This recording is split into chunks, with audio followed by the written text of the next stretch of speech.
Welcome back, guys. Notorious here, and you're watching the third episode of my team series. This is gonna be Monaco, and I'm not really sure why I'm doing this video. Monaco is not exactly a place where things happen. It's a short track, not much overtaking, and being that it's my team, and it being season 1, our car is pretty shit. So far we've only done some practice on the hard tire, which did not work. We had a quick lap in Q1. That wasn't very quick, we were 1.3 seconds off our teammates in P21. We had a second run in Q1 where we managed to close the gap by 1.1 seconds to our teammate. So we are around 2-3 tenths behind Calmilot. A proper road race, and in the true meaning of the word. That was how Mr. Monaco, the late great Graham Hill, once described this iconic event.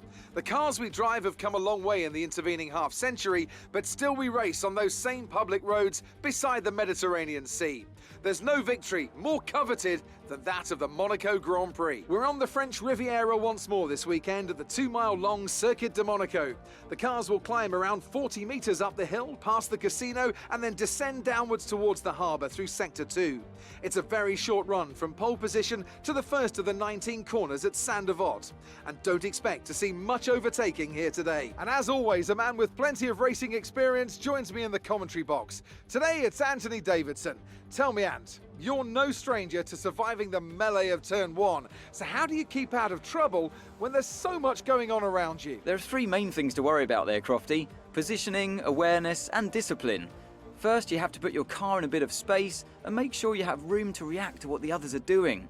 Then you have to watch your mirrors and listen to the sounds around you to get a sense of where everyone is. And finally, just don't get too greedy. Just because a gap exists doesn't always mean you should go for it. Off the back of a fantastic qualifying session, it's time to see how our starting grid looks for today's race. Lewis Hamilton lines up on pole position, and it's Valtteri Bottas that completes the front row. Considering the rest of the grid, we have Perez, Verstappen, Charles Leclerc and Ricciardo, Norris, Sainz, Vettel and Lance Stroll, Gasly, Fernando Alonso, Yuki Tsunoda and Ocon, Raikkonen, Mick Schumacher, Antonio Giovinazzi and George Russell, Mazepin, Eilert, Ellis and Nicholas Latifi. And with lights out just moments away, DNFs it's so time far, to go down to the track. and the goal in this video was just to finish the race. Anything else is a bonus. But heading into turn 1 on lap 1, we make a huge dive bomb into the Saint-Devote that you're not supposed to do, and we gain some positions. And realistically, being Monaco, we are kind of gonna keep this position until the end of the race. Not much really happens. It's really hard to edit a video of Monaco, specifically because of that reason. This is us 10 laps later, or 9 laps later, with basically the only overtake for us on Giovinazzi, running the medium tires and hards for everyone else. The hards were just sliding all over the place, unusable for us. And this is like footage sped by 300%, us overtaking Tsunoda in the pits. Stroll here was already pitted, who's way faster than us, about to overtake. And I think in the next clip it's Tsunoda a couple of laps later just being faster than us. This is Russell trying to overtake. Our gap behind is 3.6 I seconds. guess the AI is a bit more aggressive and it tries more stuff this year. But as you're about to see here on a replay from Russell's perspective, there was not really an overtake there. It was a driver error, I think. One of those forced ones. He just literally drives into the back of us and ends his race. A lot of blue flag conditions, a lot of DNFs. I think Russell DNF'd, you just saw that. at the end of this clip, keep an eye on the map track.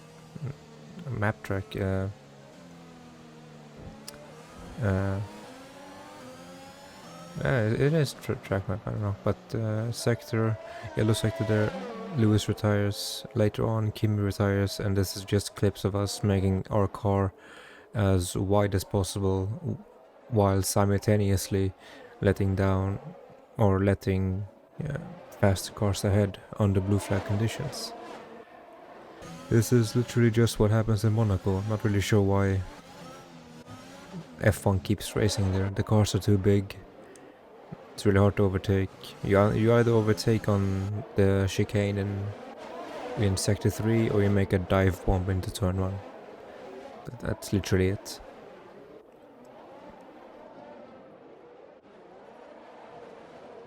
I can't say that I even enjoyed it in real life Monaco. It was a snooze fest as it has been for the last couple of years. We did get lapped by our own teammates, as the only objective for us in this race really is keeping the drivers that we are ahead behind. It's really difficult to let the faster cars by while simultaneously defend your position at all at all costs. But the goal in this episode was literally just to survive to the end. I didn't want to have a DNF and have 3 DNFs in a row. But this is lap 37. Valtteri Bottas have won the race, and we are gonna end this race the next time we cross the finish line. We still have Latifi behind us, and I think that is Alonso who's trying to get ahead. It's really hard to let people by under blue flag conditions as well, because it's so narrow and you don't want to give up position. We got Latifi behind us, we have Giovinazzi behind us. Kimi did the DNF, but he was on the lead lap, so he will still finish ahead of us, even though he DNF'd the race.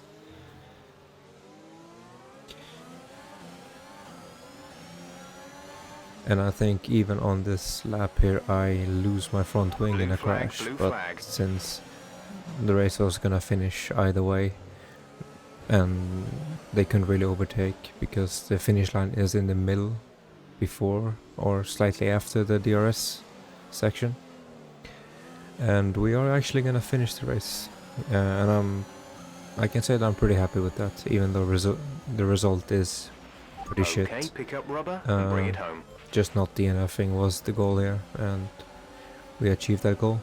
I hope I can make use or better use of the hard tire for the upcoming races, because having a one stop and good tire life at the end of the races is how you actually get points in my team, I think, when the AI is difficult.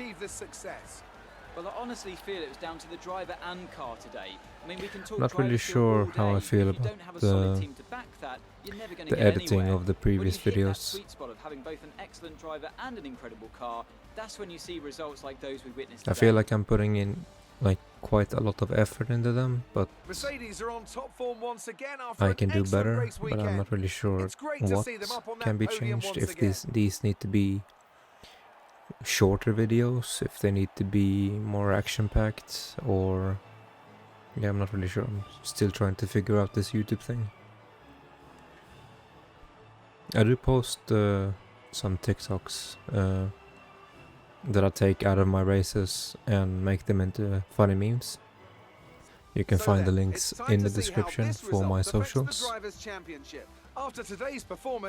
Thinking of having milestone goals for 100 subs, 500 and 1,000, and maybe do a F1 2021 giveaway at those milestones, if there is some life in this channel.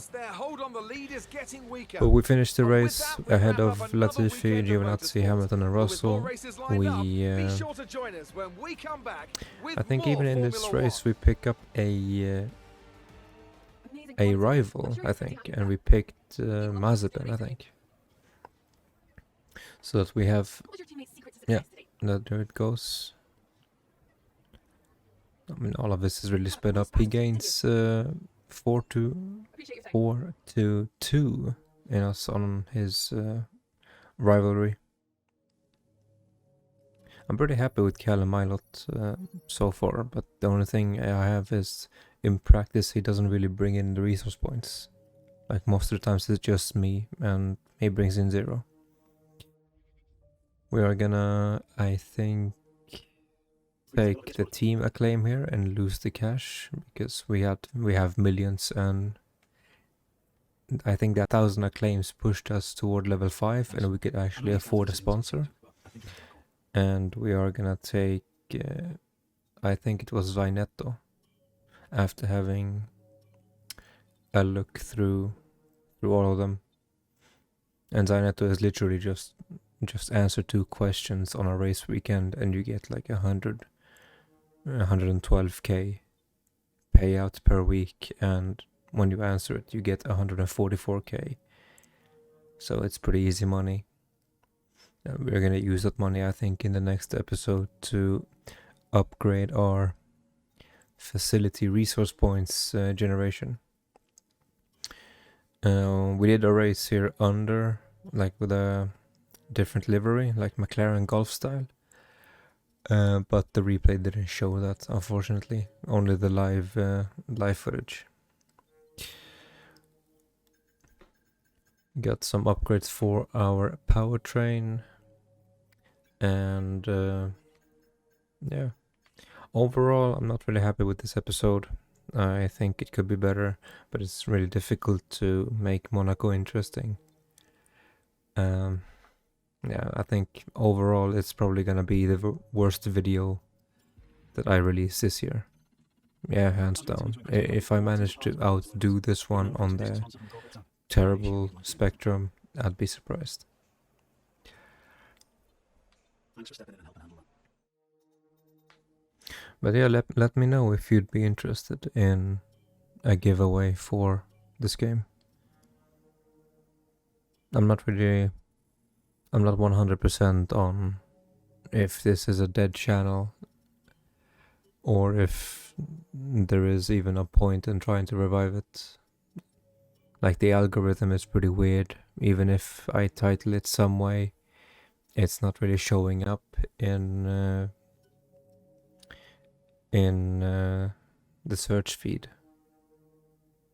It is gaining some views, but it's mostly in line to what my subscriber count is, so I think it's people just watching it.